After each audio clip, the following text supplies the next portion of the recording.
Live mula sa TV5 Media Center Reliance.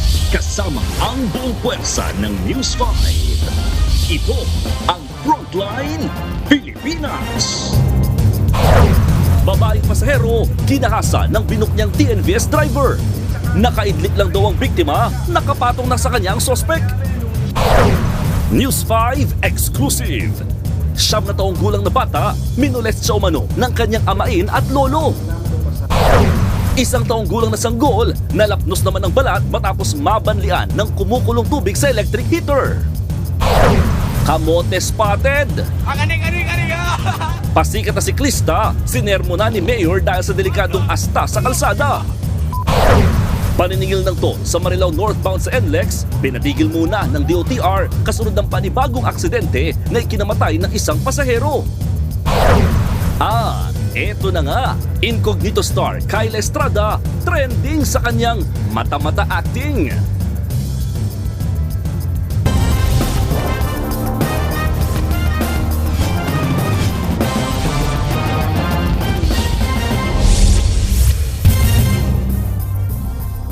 Para lang makapagpasikat, sinalubong ng isang siklista ang mga sasakyan sa Lapu-Lapu City, Cebu. Tumatawa-tawa pa siya kahit muntik mahagip ng truck. Pero nabura ang saya niya nang ipatawag siya sa opisina ni Mayor. Ang kanyang palusot sa Frontline Report ng ating News 5 Visayas correspondent John Aroa. Pasikat ang siklistang yan sa Lapu-Lapu City sa Cebu nitong Lunes. Wala siyang takot at nagbibiro pang sinalubong ang truck sa kabilang linya. Sabay mabilis na bumalik ng tamang lane. Bago pa man yan, may video na rin ang naturang siklista. Nagpapapansin sa isa namang modern jeep. Wala siyang helmet. Ang mga delikadong stunt niyang yan, ikinabahala ni Lapu-Lapu City Mayor Junard Ahong Chan. Ipinatawag sa kanyang opisina ang irresponsableng biker. Paliwanag ng siklista. Dahil kasi sa sulsul ng mga barkada ko na gawin yun, kaya nagawa ko yun. Ayaw ko sanang gawin yun pero sinulsulan kasi ako. Madali kasi akong mauto, kaya nagawa ko yun. For me, gusto ko lang makaget ng attention. Nagsorry naman ang siklista, kaya binigyan siya ng second chance ng lokal na pamahalaan.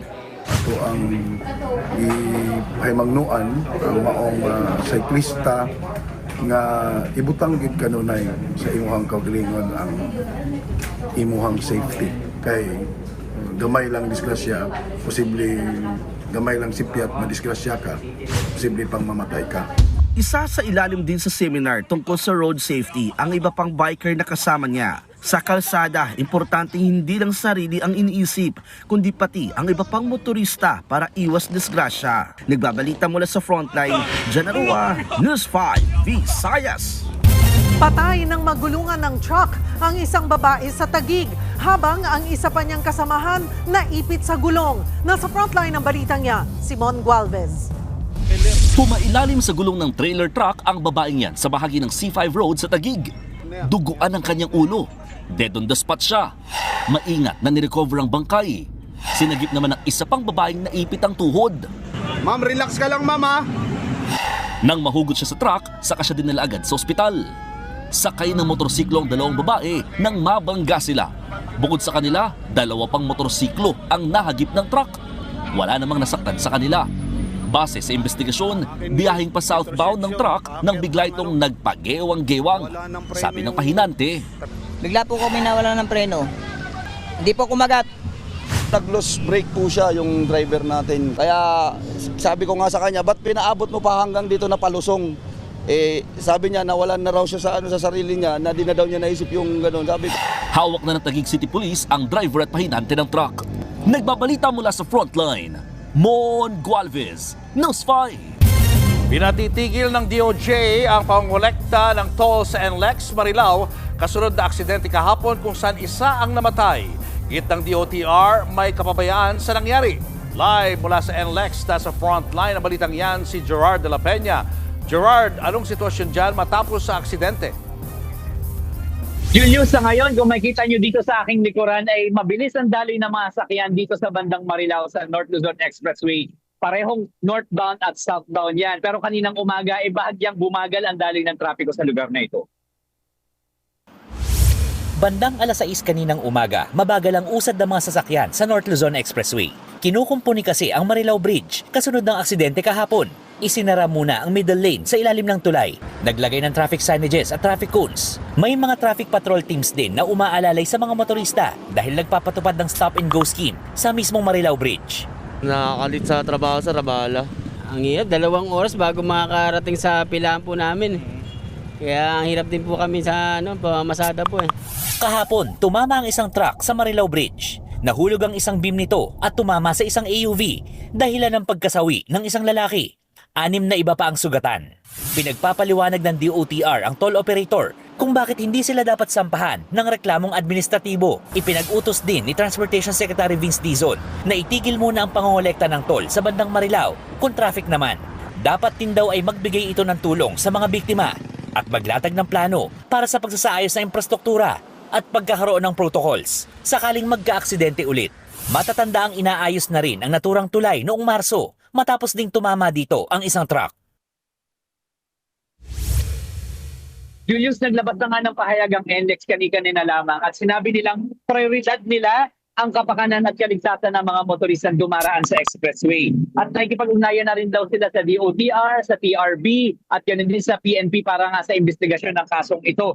Binigyan din ng NLEX na mahalagang sumusunod ang mga motorista sa mga alituntunin dito sa expressway. Partikular na yung pagsunod doon sa height limits ng mga sasakyan. At sa huli, nangako rin ang pamunuan ng NLEX na magbibigay sila ng tulong doon sa pamilya ng mga biktima. Julius. Maraming salamat, Gerard de la Peña. Showbiz, eto na nga! Mga kapatid, eto na nga ang mga maiinit na showbiz balita ngayong Huwebes.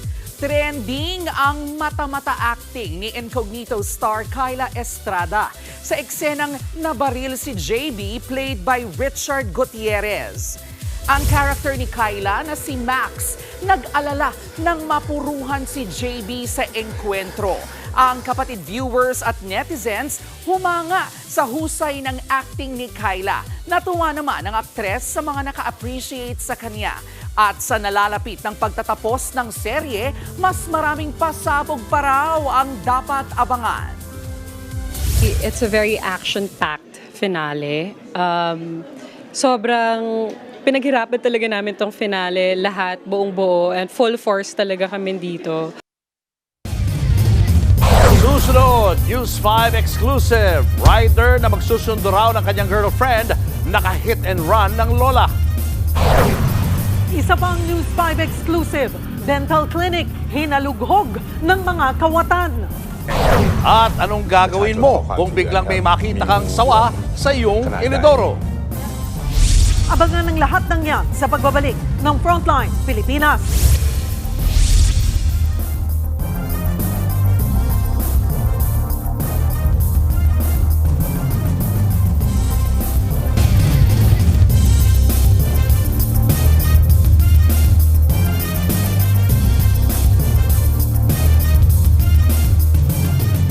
Mga kapatid, Julius Babaw po, nasa Middle East o saan mang dako ka ng mundo, manatiling may alam at may pakialam sa mga mainit na balita dito sa ating bansa. Simulan po natin ang bawat araw sa tuloy-tuloy na balitaan sa Frontline. Mag-follow at mag-subscribe sa social media pages ng News 5. Na-hit and run ang isang lola sa Kalumpit, Bulacan. Ang nakapatay sa kanya, rider na magsusundo lang daw ng kanyang girlfriend. Nasa frontline ng balitang yan, ang Mr. Exclusive ng News 5, Gary De Leon. Sa kuha ng CCTV, maulan noon at basa ang kalsada nang tumawid ang 71 years old na si Emma Sevilla sa crossing sa Kalumpit, Bulacan. Mabagal ang kanyang lakad. Sumenyas pa siya sa paparating na rider pero nasalpok pa rin ang matanda. Tumilapon si Sevilla habang ang rider ng motorsiklo nagdire-diretso lang ng takbo. 5 araw na confined sa ospital si Lola Sevilla pero namatay rin nitong Martes. Nagkaroon siya ng brain hemorrhage, meron siyang rib fracture. Sa tulong ng backtracking ng mga CCTV, natukoy ng mga pulis ang pagkakakilanlan ng suspect. Nagsundo raw noon ng kanyang girlfriend ng rider.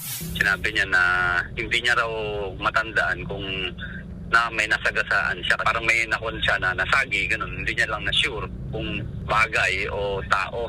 Kanina, pumunta na sa presinto ang rider pero hindi pa siya inaresto dahil wala pang nagsasampa ng reklamo. Pero maaari siya maharap sa reklamo reckless imprudence resulting in homicide. Nagbabalita mula sa Frontline, Gary De Leon, News 5. Sa pool sa CCTV ang panloloob sa isang dental clinic sa Las Piñas. Ang bantay na gwardya wala raw napansin kahit 4 na oras nangyari ang pagnanakaw. Nagbabalik ang Mr. Exclusive ng News 5, Gary De Leon. Nakatambay ang 3 lalaking yan sa harap ng isang dental clinic sa Diego Serra Avenue sa Las Piñas. Maya-maya, mapapasing tila kinakalikot ng isang lalaki ang roll-up door. 4 na oras ang itinagal nila para lang mawasa ang kinakabitan ng kandado at tuluyang makapasok sa klinik. Sa loob, sa pool sa CCTV ang paghahalugog ng mga kawatan. Aabot sa 70,000 pesos ang natangay nila, kabilang ang dental machine na nakalagay sa briefcase. Kasi ang lalagay niya medyo maganda yung briefcase po eh. Siguro ang kala nila pera ang laman. Kaya binitbit lang nila. May gwardiya naman daw ang commercial building ng klinik pero hindi raw nito pinansin ang ginagawa ng mga kawatan. Mukhang planado rin daw ang panloloob. Bukod sa 3 nakunan sa CCTV, may 3 pa raw nakasabwat. Iniimbestigahan na yan ng mga otoridad at inaalam ang pagkakakilanlan ng mga sangkot. Nagbabalita mula sa Frontline, Gary De Leon, News 5. Susunod, kumukulong tubig na gagamitin sana pangkape, tumapon sa dibdib ng bata, tuklap ang balat. At batang lalaking naka-face-to-face ang isang cobra, paano nasagip? Yan at iba pa sa pagbabalik ng Frontline Pilipinas.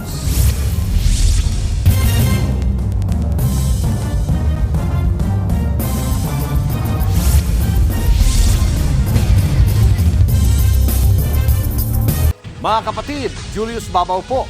Nasa Middle East o sa amang dako ka ng mundo, manatiling may alam at may pakialam sa mga mainit na balita dito sa ating bansa.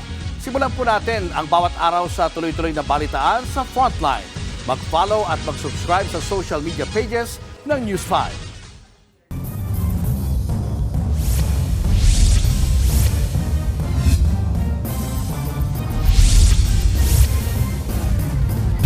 Nalapnos ang balat ng 1 taong gulang na bata sa Davao City.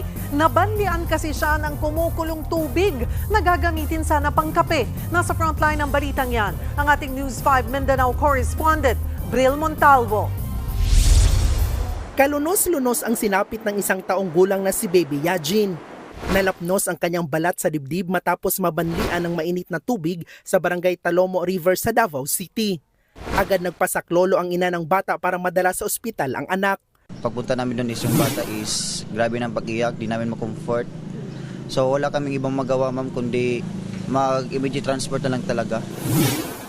Kwento ng ina ng bata, 2 lang sila ng kanyang anak sa bahay nang mangyari ang insidente.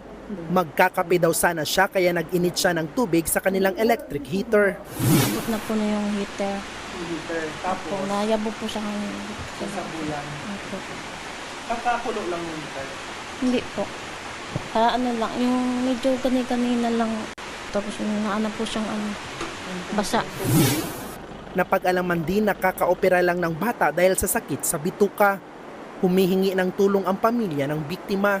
Sa ngayon, nakalabas na ng ospital si Baby Yajin at patuloy na nagpapagaling. Nagbabalita mula sa Frontline, Bril Montalvo, News 5, Mindanao. Naka-face-to-face ng naglalarong bata ang isang cobra sa China. Sa kuha ng video, sakay ng laruang kotse ang batang lalaki nang maispatan niya ang cobra sa kalsada. Agad nagpreno ang bata pero nilapitan siya ng makamandag na ahas. Do the rescue naman ang ama ng bata sa binato ng plastik ang cobra at hinila malayo ang anak. Wala namang nasaktan. Sa Thailand, nagulantang isang babae nang pag-upo niya sa inodoro ay bigla na lamang may sumulpot na sawa. Agad daw siyang tumawag ng rescuer. Dito na nahila mula sa inodoro ang python na may habang 4 na metro. Susunod, babaeng pasaherong nakaidlip sa biyahe. Pinagsamantalahan daw ng TNVS driver. Depensa ng suspect, nadala lang siya ng tukso. Mga matatabang pulis target papayatin sa tulong ni Rendon Labador. Tawagin niyo akong pambansang coach ng kapulisan.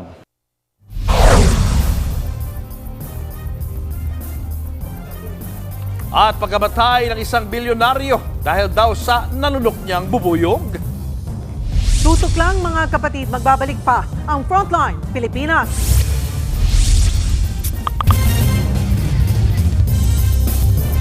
Mga kapatid, Cheryl Cosim po. Nasa Estados Unidos, Canada o saan mang dako ka ng mundo, manatiling may alam at may pakialam sa mga mainit na balita dito sa ating bansa. Simulan natin ang bawat araw sa tuloy-tuloy na balitaan sa Frontline. Mag-follow at mag-subscribe sa social media pages ng News 5.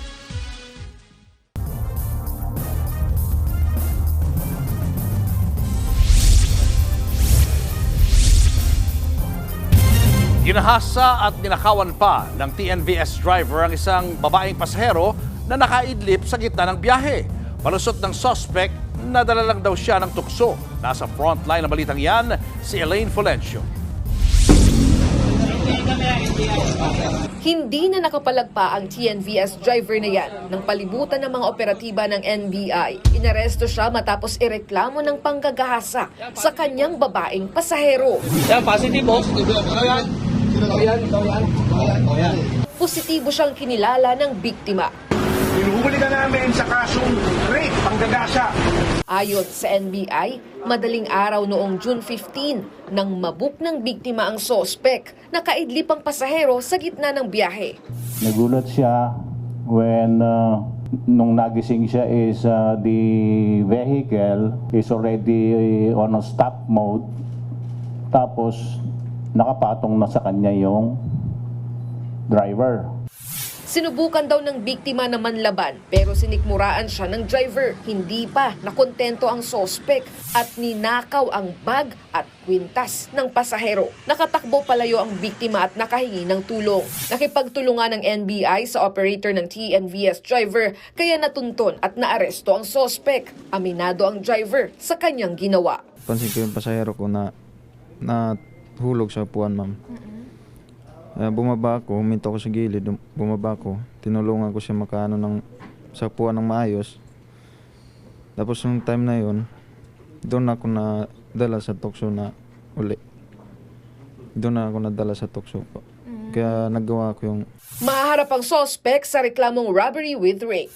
Paalala naman ng otoridad sa publiko, lalo na sa mga commuter, ugaliing kunin ang detalye ng mga sinasakyan at ipagbigay alam sa mga kaanak. Nagpaalala rin sila sa mga operator na maging mabusisi sa pag-background check sa mga kinukuhang driver. Sinusubukan ng News 5 na makuha ang panig ng kumpanyang pinagtatrabahuan ng sospek pero wala pa silang sagot. Nagbabalita mula sa Frontline, Elaine Fulgencio, News 5.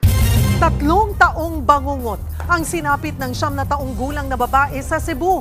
Paulit-ulit daw siyang ginahasa ng mag-amang kasama nila sa bahay. Nasa frontline ng balitang yan, si John Aroa, exclusive.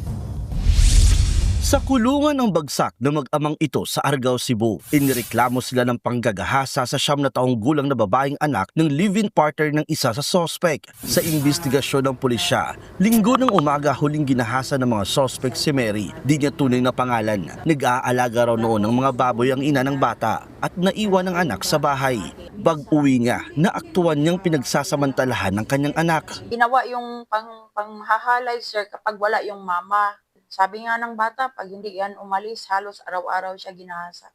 Sa loob daw ng 3 taon, ginahasa ng mag-ama ang bata. Tinatakot at binubugbog umano ng mga sospek ang bata para hindi magsumbong. Aminado ang amain sa krimen. Iluwagi din talang ko, wala na ko kabalo kung si buhato na umang. Pero ang itinuring na lolo ng bata, todo tanggi pa. Nadamay lang ako. Maawa kayo. Wala akong ginawang kasalanan. Mahal ko kayo.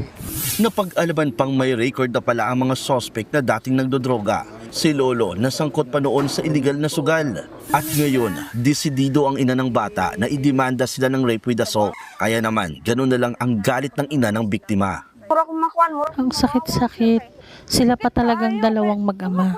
Gusto kong ipaghiganti ang anak ko. Gusto kong mabulok sila sa kulungan. Nagbabalita mula sa Frontline, Jan Arua, News 5, Visayas. Patay ang mag-asawang senior citizen sa sarili nilang bahay sa Ormoc, Leyte. Ang nakikitang motibo sa krimen, pagnanakaw. Nasa Frontline na balitang yan, si Gerard de la Peña. Naliligo sa sariling dugo. Ganyan nadatnan ng mag-asawa sa kanilang bahay sa Barangay Liloan, Ormoc City, Leyte. Kinilala ang mga biktima na sina Jay, 81 years old, US citizen, at ang Pinay na si Joanne, 61 years old. Base sa investigasyon, ang kapatid ng biktimang Pinay ang nakakita sa bangkay na mag-asawa. Pareho raw silang tad-tad ng saksak. Tingin ng mga pulis, pinagnakawan ang mga biktima. Maraming nagkalat doon sa palabas ng bahay nila. Parang naiwan ng mga gamit.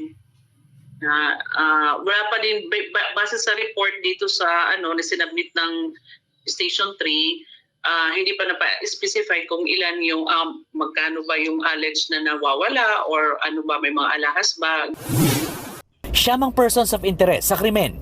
Patuloy pa yang iniimbestigahan. Nagbabalita mula sa Frontline, Gerard de la Peña, News 5. Mas makakaresponde raw agad ang pulis na matipuno kaysa sa pulis na mataba. Kaya naman, sasabak sila sa training para pumayat sa tulong ng binansagang pambansang coach ng kapulisan.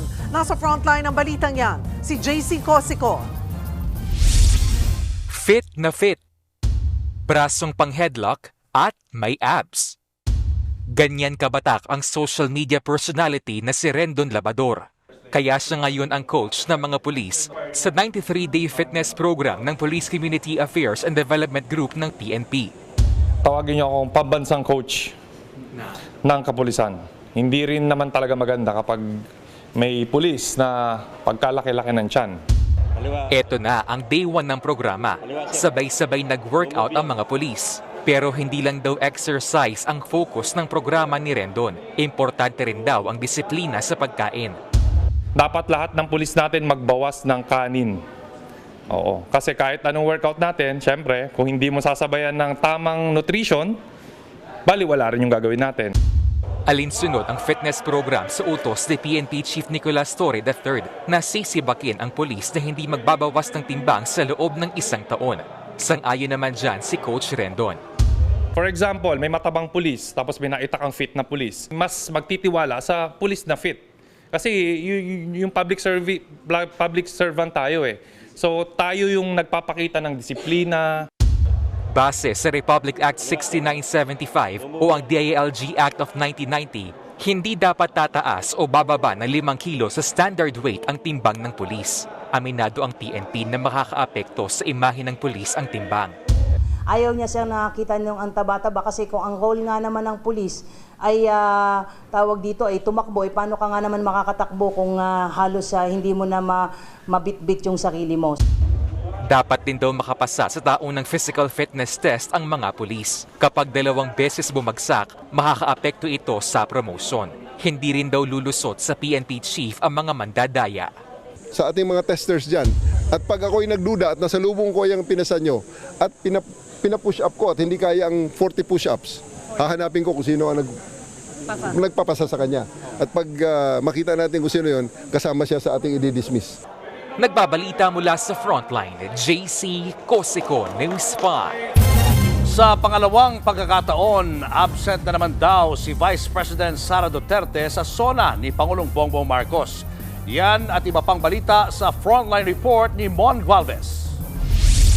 Walang Vice President Sara Duterte na sisipot sa July 28 State of the Nation Address o SONA ni Pangulong Bongbong Marcos. Pangalawang beses nang hindi dadalo ng bise. Kinumpirma yan ni House Secretary General Reginald Velasco. Sumulat na raw sa kanyang Office of the Vice President. Noong nakaraang SONA, ang sabi ni VP Sara, siya raw ang designated survivor kaya no-show siya. Ngayon, wala siyang binigay na rason. Sa July 28, ang ika-4 na SONA ni PBBM.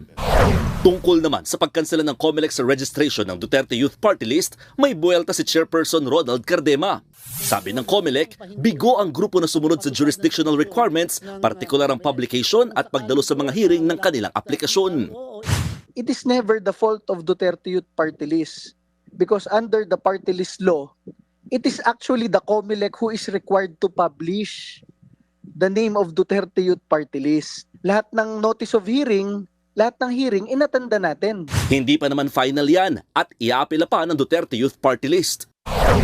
Ipinroklama naman ng COMELEC 2nd Division na tunay na panalo bilang Manila 6th District Representative si Congressman Benny Abante. Ito'y matapos ikansela ng COMELEC Division ang kandidatura ng kalaban niyang si Joey Chua Uy dahil sa issue ng citizenship. Sabi ni Uy sa News 5, natural-born Filipino siya at iaapela niya ang desisyon. Hanggat hindi pa raw yan final, siya pa rin ang uupong kongresista. Sabi naman ni Abante, very clear po naman nakalagay sa Constitution dapat natural born yan And I think we should follow the law, no? Nagbabalita mula sa Frontline, Mon Gualvez, News 5. Sa ibang balita, patay ang isang tricycle driver na may kapansanan matapos mabundol ng kasunod nitong sasakyan sa Davao City. Nasa pool sa video ang aksidenteng yan sa Frontline report ni Bril Montalvo.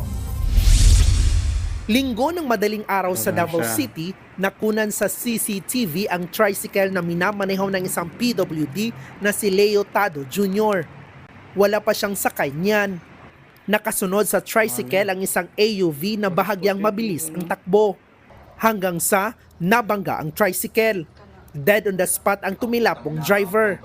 Ang pamilya naman ni Tado, labis naman ang hinagpis. Ang sakit. Okay lang sana lasing yung kapatid ko, kung rush nagpatakbo ng tricycle niya, pero nakita mo patas na namumuhay yung naghahanap ng mapagkitaan para sa pamilya yung kapatid ko, tapos ginanyan mo lang, iniwan mo ng parang wala lang. Naulila ng biktima ang kanyang 2 batang anak at ang kanyang misis na PWD rin. Habang ang nakabanggang AUV naman tumakas. Pero tukoy na ngayon ng mga pulis ang plaka ng sasakyan. Inaalam na sa LTO kung sino ang may-ari ng AUV. Nagbabalita mula sa Frontline, Bril Montalvo, News 5, Mindanao. Nakalunok umano ng bubuyog kaya namatay ang isang Indian billionaire. Siya si Sunjay Kapoor, may-ari ng malaking kumpanya ng automotive sa India. Naglalaro raw ng polo si Sunjay nang bigla itong sumigaw na meron siyang nalunok. Makalipas ang ilang segundo, inatake na sa puso si Sunjay. Base sa report, posibleng may nalunok na bubuyog ang bilyonaryo na nagdulot ng matinding allergic reaction. Iniintay pang resulta kung ano talaga ang kanyang cause of death. Showbiz, eto na nga! Mga kapatid, eto na nga. Palupit na ng palupit ang performances ng mga natitirang singer sa Season 3 ng Masked Singer Pilipinas. Ang mga judge detective, gaya ng concert queen na si Pops Fernandez, aminadong nangangamote sa panguhula. Nasa frontline ng balitang yan, si MJ Murphy. Simulang ngayong araw, lalo pang tumitindi ang hulaan sa Masked Singer Pilipinas. Kaya naman the pressure is on para sa ating detective judges na sina Jay Dean, Nadine Lustre at Jano Gibbs, at Pops Thor o Arthur Neri at Pops Fernandez. Aminado nga ang concert queen na mas dehado sila sa hulaan portion ni Arthur.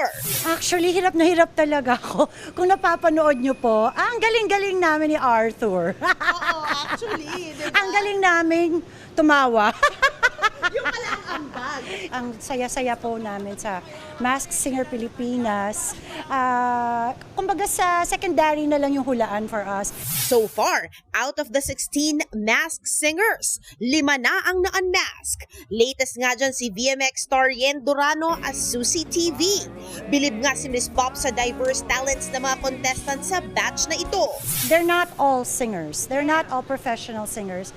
But they all sing so well. Alam mo yon. So, magugulat na lang po kayo. Kami sobrang gulat din.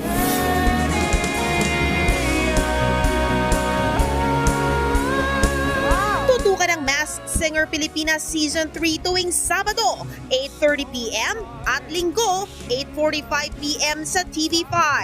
Nagbabalita mula sa Frontline, MJ Marfori, News 5. At yan nga po ang ating mga showbiz update ngayong Huwebes. Ako po, si Jervy Wrights. Nag-landing na pala si Superman sa Metro Manila. Hihintayin ko yan, ha? Oo. Ang gwapo ni Superman, Harry Dito Corrigan. mag-landing sa TV5. Ano? Sana, no? Sana. Si MJ, at least nandun, no? At yan ang mga balita at impormasyon dapat niyong malaman sa araw na ito. Mga balita para sa mga may alam at may pakialam. Kami ang inyong mga kasangga sa Frontline Pilipinas.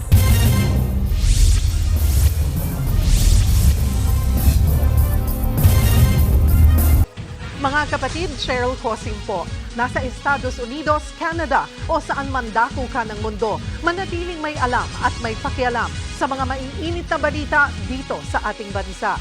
Simulan natin ang bawat araw sa tuloy-tuloy na balitaan sa Frontline. Mag-follow at mag-subscribe sa social media pages ng News 5.